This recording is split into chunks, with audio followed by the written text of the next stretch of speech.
তারা তো সারাক্ষণ ভাবছে কি করে পলিটিক্স করতে হবে, কি করে ভোট করতে হবে, কি করে। এবারে ভোটটা আপনি দেখুন, সারা বাংলা জুড়ে ভোটের অবস্থাটা দেখুন। এই ভূমিফোর নেতারা এবং যারা কিছু কিছু 2011-র পরে মধু সংগ্রহ করতে উড়ে উড়ে এসেছে। আমি কথা বলিনি, কেননা কথা বলাটা খুব মুশকিল হয়ে পড়ে, ফোনে টোনে পাওয়া যায় না, উনি তো ব্যস্ত থাকেন, খুবই ব্যস্ত থাকেন, সেজন্য ওনাকে বছর থেকে আর ফোনে কথা বলা যায় না। যে প্রচেষ্টা, এই প্রচেষ্টাটাকে যদি কেউ নস্যাৎ করতে চায়, তাহলে সে ইতিহাসকে বিকৃত করছে। আমি এটা কি প্রশ্ন, তারা আমাকে বলেছেন আপনার একটা জীবনের ঝুঁকি রয়েছে এবং আমাদের কাছে রিপোর্ট আছে যে আপনার উপরে একটা প্রাণঘাতী হামলা হতে পারে।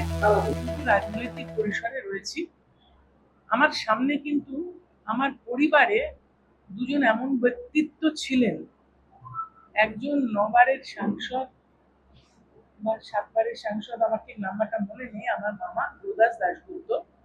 তিনি যে ফ্ল্যাটটাতে থাকতেন এবং মারা গেছেন, সেই ফ্ল্যাটটাতে আপনারা কেউ থাকবেন না, এখনো আছে ফ্ল্যাটটা, কেউ থাকবেন না সেই ফ্ল্যাটটা, যা অত্যন্ত নিম্ন মধ্যবিত্ত অবস্থাতে। তিনি কিন্তু অতবারের সাংসদ, আমার মনে পড়ছে না ঠিক 6 না 7, বহুবারের সাংসদ।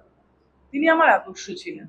আমার আরেকজন আদর্শ তারও আগে মারা গেছেন, আপনারা হয়তো সেটাও জানেন না, যে তিনি আমার জ্যাঠামশাই, আমার নিজের জ্যাঠামশাই, এবং তিনি মন্ত্রী ছিলেন, পশ্চিমবঙ্গ সরকারের মন্ত্রী, এবং ইন্দিরা গান্ধীর সময় জাতীয় কংগ্রেসের প্রদেশ সভাপতি ছিলেন অরুণ মৈত্র। তিনি যখন মারা গেছেন, তিনি ওই যখন মিনিস্ট্রি চলে গেল, যখন তিনি আর সভাপতি ছিলেন না, তিনি একটা ছোট স্টেশনারি দোকান চালাতেন লেক গার্ডেন্সে, তাই করে তার জীবিকা নির্বাহ হতো, ছোট স্টেশনারি দোকান। সুতরাং আমি তো সেই টাইপের পরিবারেরই। সেখান থেকে আমি নিজের চেষ্টায় ডাক্তার হয়েছি, আমার স্বামী ডাক্তারি করেন, এখনো 10 ঘন্টা 12 ঘন্টা খাটেন, আমরা পরিবারের সবাই পরিশ্রম করি, তাতে চলে। কিন্তু গত কদিনে ফেসবুকে এই ভুঁইফোর নেতারা এবং যারা কিছু কিছু 2011-র পরে মধু সংগ্রহ করতে উড়ে উড়ে এসেছে, তাদের যে কমেন্ট গুলো আসছে ফেসবুকে, এটা সত্যি সহ্য হচ্ছে না। কেননা তারা জানেই না যে কার সম্বন্ধে বলছে, এবং তারা জানেই না যে বিগত কয়েক বছরে যে বৈভব, যে অস্বচ্ছতা, যে দুর্বৃত্তায়ন ঘটেছিল, তাতে আমার কোনো সহমত ছিল না, এবং সেটা নিয়ে আমার অনেক বাতানুবাদ হয়েছে বিভিন্ন স্তরে, এবং বিভিন্ন স্তরে যে ধরনের অনৈতিকতা ছিল সেগুলোর সঙ্গে আমার সংঘাত হয়েছে। দলের বাইরে তো বটেই, কেননা আমি তো রাজনীতি শুরু করেছি, আপনাকে বললাম যে ধরুন 84 সালে প্রথম কাজ, এবং বিগত 5-7 বছরের এই বৈভব, এতে আমি অভ্যস্ত নই, অত্যন্ত মধ্যবিত্ত জীবন যাপন করতে অভ্যস্ত, এবং আমি মনে করি যে যদি রাজনীতি করতে হয়, সমাজসেবা করতে হয়, মানুষের জন্য কাজ করতে হয়, তাহলে নিজেকে মানুষের সঙ্গে মিলিয়ে দিতে হবে, বিলিয়ে দিতে হবে। তাহলে মানুষের যে সমাজ ব্যবস্থার মধ্যে অবস্থান, সেই অবস্থানটাকেই আমরা বিশ্বাস করি, এটা পারিবারিকভাবে করি, এবং আমি মানসিকতার দিক দিয়েও সেই লোক। তাকে যদি ফেসবুকে ছোট ছোট কেউ এইভাবে আক্রমণ করে, এটা অনুচিত, অন্যায়।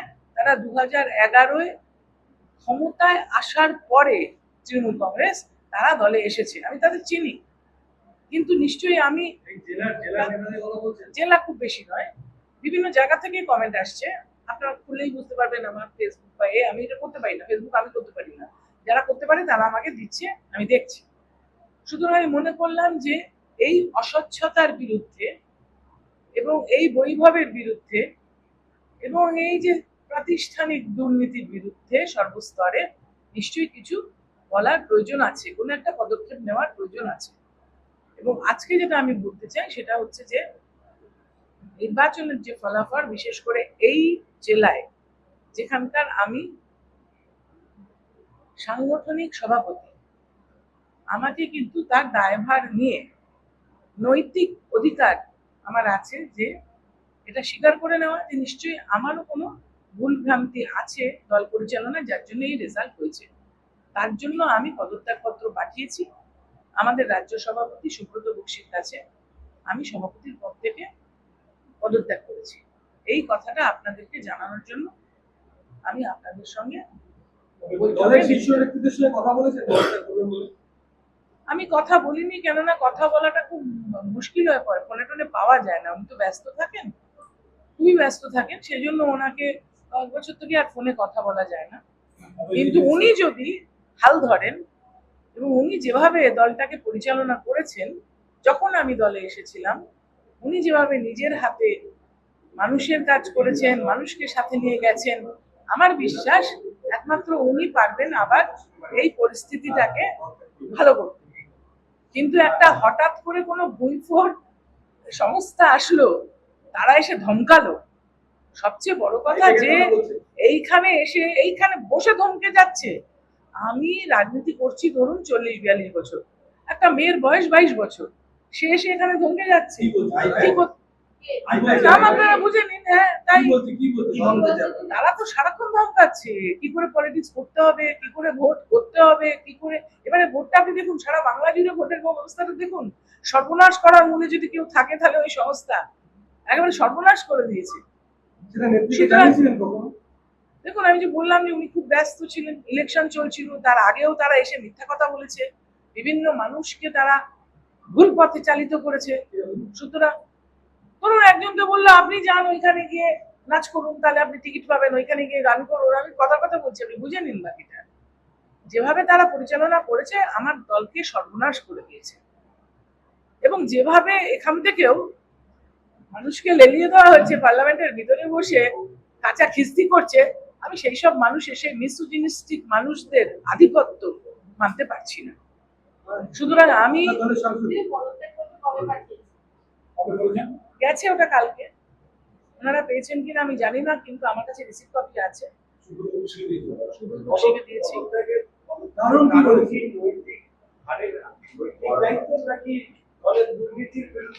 সবটাই আছে।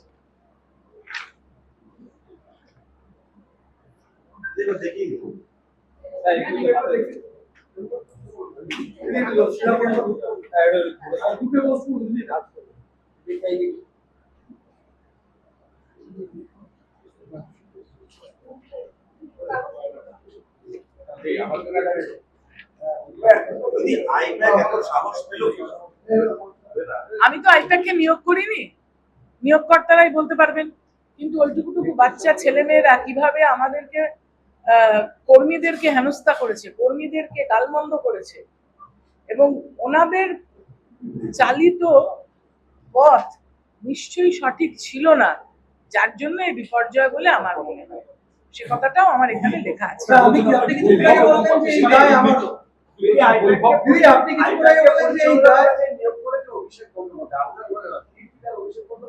আমি কারোর দিকে দিক দিচ্ছি না, আমি শুধু ওই সংস্থার দিকে দিচ্ছি যারা এখানে এসেছে।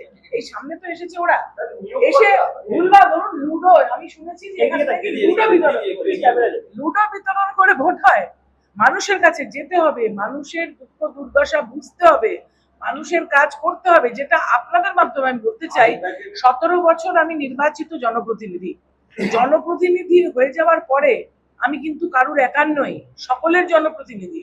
এবং অবারিত দ্বার আমার বাড়ি এখান থেকে 3 কিলোমিটার, এবং সেই 3 কিলোমিটারের যে আমার বাড়ির অফিস 24 ঘন্টা খোলা থাকে, বাইরে আবার একটা লেটার বক্স লাগানো আছে, যার যা অভিযোগ অভাব দাবি সেই বাক্সে দেয় বা অফিসে এসে দেয়, এবং অফিসে 24 ঘন্টা লোক আমাকে দেয়।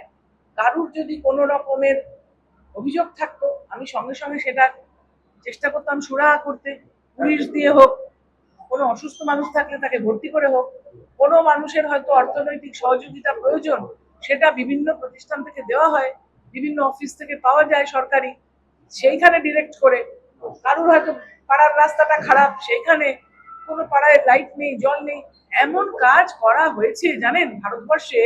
এই অফিসটার বাইরে যে চৌমাথা, মতুরাম চৌমাথায় ভারতবর্ষের একমাত্র ন্যাশনাল হাইওয়ের তলা দিয়ে চলার পথ, মানে যাতে মানুষ, বাচ্চারা যারা স্কুলে যায়, রোগীরা যারা হাসপাতালে আসে, তারা নিরাপদে রাস্তা পারাপার করতে পারে, কেননা এখান থেকে 12,000 গাড়ি চলে বর্ডার এরিয়া। সেই জন্য ওই যে পথটা, ওটা পারমিশন করতে গিয়ে আমায় 6-8 মাস দিল্লিতে শুধু প্রত্যেক দিন NHAI অফিসে যেতে হয়েছিল, একটা অনুমতি গ্রহণ করতে। কেউ করেনি, কোনো সাংসদ করেনি, হয়ে গেছে। কিন্তু আমি কিন্তু করেছি। হাসপাতালটা যে ছিল মেডিকেল কলেজ, মাননীয় মুখ্যমন্ত্রীকে দিয়ে কিন্তু আমরা মেডিকেল কলেজ এখানে করেছি। এখানে পরিশুদ্ধ পানীয় জল ছিল না আমার এলাকায়, আপনারা জানেন। সেই পানীয় জল কিন্তু ঘরে ঘরে এখন আছে। এখানে বিদ্যুৎ ছিল না সেইভাবে, সব জায়গায় আছে। কোনো ড্রেন ছিল না। এসব যে প্রচেষ্টা, এই প্রচেষ্টাটাকে যদি কেউ নস্যাৎ করতে চায়, তাহলে সে ইতিহাসকে বিকৃত করছে এবং করতে চাইছে।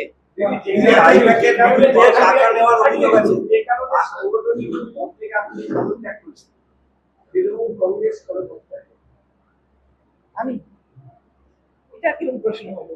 আমি তো এখানে এখানকার দায়ভার নিলাম। হ্যাঁ, আমাকে তো কেউ অভিযোগ করেননি, সুতরাং এটা আমি বলতে পারবো না। কারণটা কি? কারণটা কি? সভাপতির পক্ষে কারণটা কি? একটা নৈতিক দায়িত্ববোধ তো থাকে যে আমি যখন এখানে সভাপতি হিসেবে রয়েছি, তখন এখানে আমরা 5টা অ্যাসেম্বলি সেগমেন্টে হারলাম। এখন বাংলা জুড়ে হয়তো যে আমাদের অবিশ্বাস্য ফল যে 80টায় নেমে গেছে আমাদের সিট, আমি সেটা মানতে পারছি না। কিন্তু সেই জেলার দায়িত্ব যার যার আছে তিনি বুঝবেন।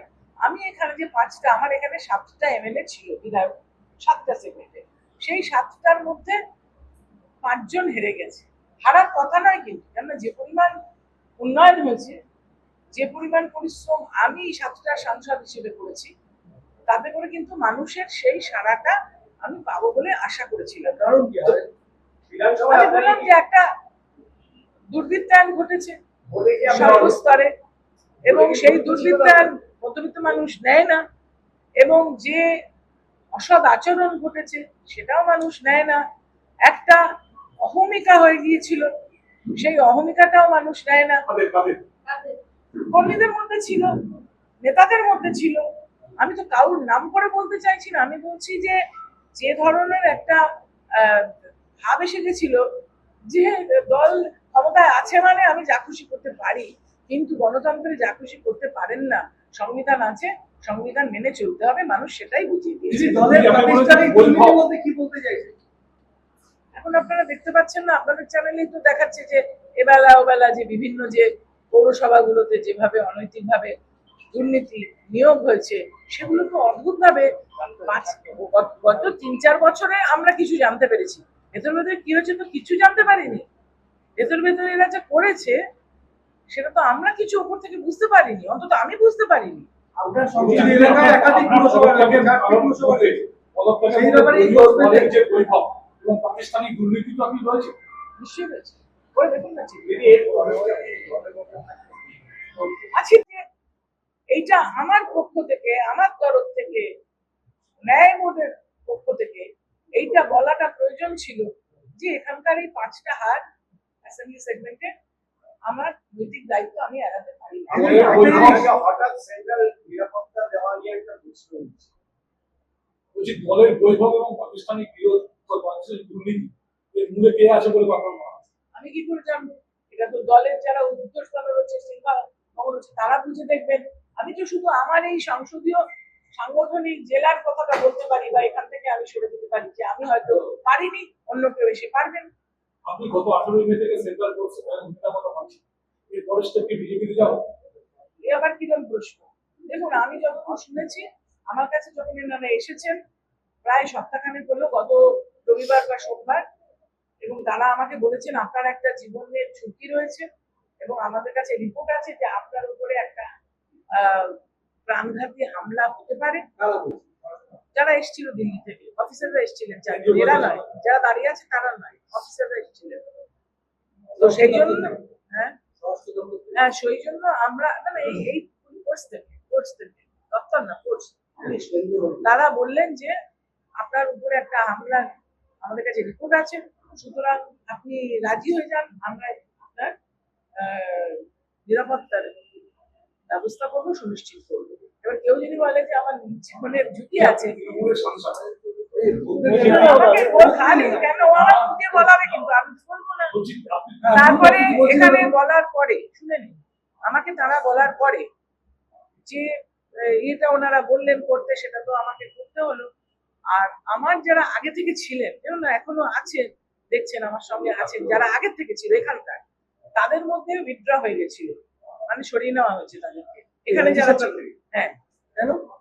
এখান থেকে আমার এখানে 4-5 জন ছিলেন, 3 জনকে সরিয়ে নেওয়া হয়েছে। রাজ্য সরকার আপনাকে রাজ্যের হ্যাঁ, এবারে সেটা আমি জানি না যে কেন, হয়তো কোনো কারণ আছে, কিন্তু সরিয়ে নেওয়ার পরে আমি যে বাকি ছিল আমি তাকে জিজ্ঞেস করলাম একজনকে, এখন তাকেও সরিয়ে নিয়েছে। আমি বললাম যে এই যে এরা এই যে বলছে, তোমরা তো কোনোদিন আমায় বলনি। তো বলছে না, আপনি ভীষণ রাগী মানুষ, আপনাকে ভয় পাই, কিন্তু আমাদের কাছে রিপোর্ট আছে আপনার উপর হামলা হবে। রাজ্যের নিরাপত্তা বলছে। হ্যাঁ, কি তখন আমি হামলা? বললাম তারা কেন? কি জন্য বলছে? শুনুন, আমার বাড়িতে 10 আগে, ধরে নিন 7-8 তারিখে, আমার তারিখটা এক্সাক্ট মনে নেই, 7-8 তারিখে আপনারা সবাই আমার বাড়িতে গেছেন, আপনাদের ছবি এখনো আমার কাছে রয়েছে, যেটাতে ফুটবল খেলছেন আপনারা সকলে আমার ওই ক্লাবে। বলছে এই ক্লাবটাও আমরা নিয়ে নেবো, মাঠটাও আমরা নিয়ে নেবো। কিছু লোক, 100-150 লোক, আমার গেটটাও তো ওখানে, আমার বাড়ির গেটটাও তো ক্লাবের মধ্যে, মানে ওই মাঠের মধ্যে। তখন আমাকে যখন এই কথাটা আমাকে বললো, তখন আমি জানতে চাইলাম যে এরা কারা। তখন শোনা গেল যে ওপরের যে 2-3 জন রয়েছে মানে সামনে, তারা যদিও সদ্য নির্বাচিত দলের, কিন্তু বাকি যারা আছে তারা সব আমাদের দলের। তাহলে এই যে একটা মিক্সড, হ্যাঁ মিক্সড একটা ক্রাউড, 100 জনের যদি এসে বলে যে আমার ক্লাবটাকে জবরদখল করবে, আমার মাঠটাকে জবরদখল করবে, মাঠটা জবরদখল মানে আমার বাড়ির অফিসের গেটটাও সে তার মধ্যে পড়ছে, আমার বাড়ির গেট অব্দি চলে এসছে, তখন স্বাভাবিকভাবে আমার এসপি কে ফোন করতে হলো। আমি এসপি কে ফোন করেছিলাম এবং উনি বলেছেন হ্যাঁ আপনার একটা রিস্ক আছে। তারপরে উনি পুলিশ পাঠিয়ে ওইটা খালি করেছিলেন, ওই মাঠটা খালি করেছিলেন। আমার মনে নেই।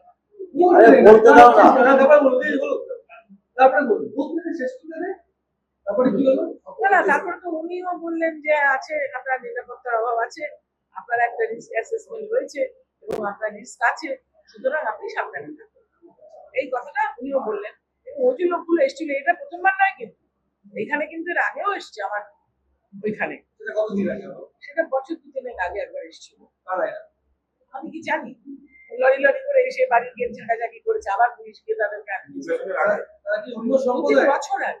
তারা কি অন্য সম্প্রদায়? তারা এসেছিলেন। কেন হুমকি, কেন আপনার রাগ? আমি জানি না, সোজা কথা সোজা বলতে নেই। এই যে এখন সোজা কথা বলছি, এটা তো ঠিক নয়, একটু ব্যাকা কথা বললে ভালো, একটু তাদের সঙ্গে ভাব ভালোবাসা করলে ভালো, সেগুলো তো ঠিক নয়। এইটাই মনে হয় এরকম একটা কিছু হবে, আমি জানি না। এই নির্বাচনের আগে যে নতুন কংগ্রেসের প্রার্থী আছে বারাসাত, দেগঙ্গা, এই প্রার্থীদের মধ্যে আপনার কারোর সঙ্গে কোনো বিষয়ের অভিযোগ বা কোনো রিপোর্টিং যা আপনাকে আঘাত করেছে কোনো কিছু আছে? না, সেরকম কিছু নয়, কেননা আমাদের বেশিরভাগই তো দাঁড়িয়েছিল যারা, তারা পুরনো, মানে অনেকজনই দেখবেন বিধায়ক ছিল, সুতরাং তাদের সঙ্গে তো আমি কাজ করছি 2011 থেকে, সুতরাং তাদের সঙ্গে কি মতামত আপনাকে আঘাত করার মতো ঘটনা মুখ্যমন্ত্রী যখন মঞ্চে আসলেন, তুমি টিভি নাই না, তুমি তো উল্টো পাল্টা যা ইচ্ছে তাই বলে দিচ্ছ। দিদি একটা প্রশ্ন, আজকে দেখা যাচ্ছে বলতা পুনর্নির্বাচনে লোকসভা কোর্টে তৃণমূলের হার এবং অনেক পিছনে তৃণমূল প্রার্থী, তাহলে কি বলবেন যে ডায়মন্ড হারবার মডেল ভেঙে চুরমার হয়ে গেল? আমি ওইসব কিছু বলবো না, আমার অত জ্ঞান নেই, আমার অত বুদ্ধি নেই।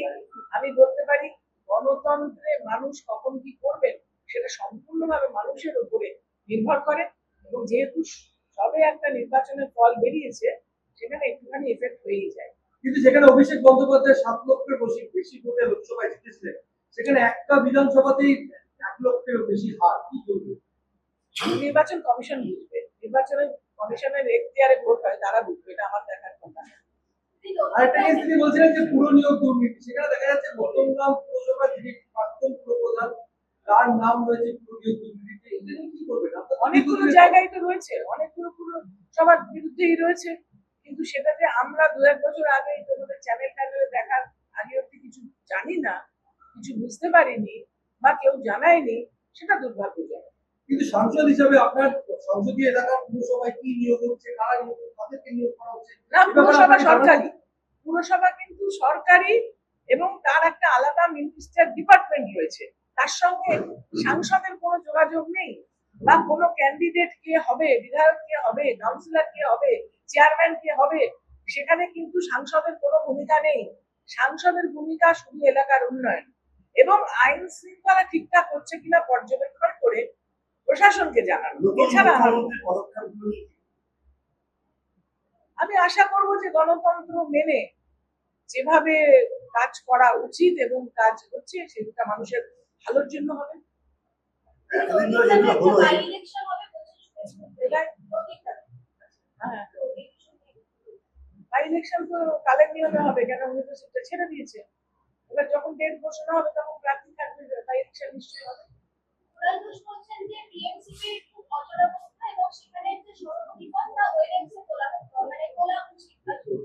না, দেখুন দলটা আমি করছি 98 দল তৈরি হওয়ার দিন থেকে, কিন্তু আমি আমার নেত্রী মমতা বন্দ্যোপাধ্যায়ের সঙ্গে আছি 84 সাল থেকে। সুতরাং আমি দলের এই ওয়েলে যেসব বলতে পারবো না। আমি দলটাকে ভালোবাসি, আমি দলটার সঙ্গে অনেক কাজ করেছি বহুদিন, এবং আমি মনে করি মমতা বন্দ্যোপাধ্যায় যদি আবার নিজের হাতে রাষ্ট্র এনে ধরেন তাহলে পরে নিশ্চিতভাবে উনি যেটা ফল চাইছেন সে ফল তিনি পাবেন।